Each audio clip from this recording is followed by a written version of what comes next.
জনাব আলতাফ পারভেজ, আমি আপনার কাছে জিজ্ঞেস করছি তিস্তার পানি বন্টন নিয়ে। পশ্চিমবঙ্গে যখন তৃণমূল সরকার ছিল তখন সাবেক প্রধান মুখ্যমন্ত্রী বাধা দিয়েছিলেন মমতা ব্যানার্জি। কেন্দ্রীয় সরকার এমনটাই বলে এসছে এবং সেটাকে ইউজও করেছে। এখন পশ্চিমবঙ্গেও বিজেপি, সেন্টারও তো বিজেপি। তিস্তার পানি বন্টন চুক্তির ব্যাপারে কোনো আশাবাদ দেখেন?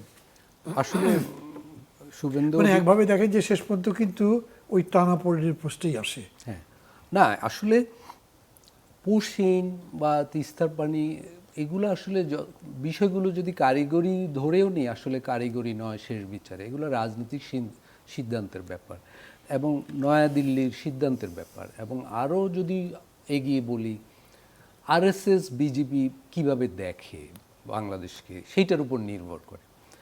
আসলে যেই কথাগুলো বলা হচ্ছিল যে মমতা দিচ্ছে না, এটাও আমার তখন বিশ্বাসযোগ্য মনে হতো না। ভারতের কেন্দ্রীয় সরকার চাইলে কোনো প্রাদেশিক সরকার বাধা হয়ে দাঁড়াতে পারে এরকম মনে হয়নি। কিন্তু এখন তো শুভেন্দু অধিকারী বা মানে বিজেপি পশ্চিমবঙ্গে আছে, দিল্লিতেও ওরা আছে, আপাত দৃষ্টিতে মনে হতে পারে। এবং ঢাকায় পশ্চিমবঙ্গের নির্বাচনের পরে এটা দু একদিন আলোচ্য বিষয় ছিল যে এবার বোধহয় তিস্তার পানি পাওয়া যাবে, কিন্তু আসলে এটা হওয়ার সম্ভাবনা কম। পুশিন সেটা ইঙ্গিত দিচ্ছে। এবং শুধু তিস্তা চুক্তি তো একটু জটিল বিষয়ই, গঙ্গা চুক্তি নবায়ন হবে কি না সেটাই এখন প্রশ্নবিদ্ধ। আসলে যে জলের প্রশ্ন, পুশিন, বাণিজ্যিক ভারসাম্য, সীমান্ত হত্যা বন্ধ করা, দেখুন গত বছরও ৩৫ জন বাংলাদেশি সীমান্তে মারা গেছে। এর আগের বছর ২০২৪-এ মারা গিয়েছিল ৩০ জন।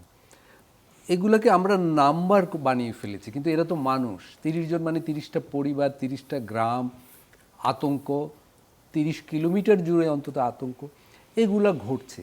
এই ব্যাপারগুলো আসলে কারিগরি সমস্যা নয়, এটা হলো ভারতের কেন্দ্রীয় সরকার, কেন্দ্রীয় দল আরএসএস কীভাবে বাংলাদেশকে দেখে। পুশিনের মাধ্যমে এটা কিন্তু স্পষ্ট যে এই দেখাটা খুব একটা শত্রুর কনসেপ্ট থেকে তারা এটা দেখে। এবং আরএসএসের আসলে সিকিউরিটি ধারণাটা এখানে আমাদের বিবেচনায় রাখতেই হবে। তারা মনে করছে ত্রিপুরা, আসাম, বাংলাদেশ মিলে, ত্রিপুরা, আসাম, পশ্চিমবঙ্গ মিলে একটা আলাদা নিরাপত্তা জোন।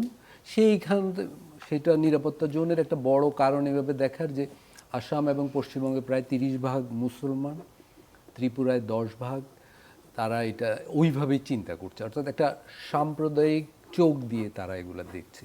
তো পানির প্রশ্নেও, পানি বন্টনের প্রশ্নেও সেইটা থেকে বেরিয়ে তারা আলাদাভাবে এটা বিবেচনা করবে এইটা মনে হয় না।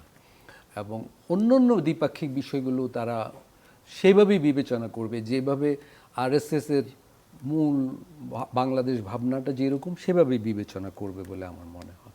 ফলে তিস্তার পানি নিয়ে সহসা চুক্তি হবে এমন আশা করা যায় না আসলে।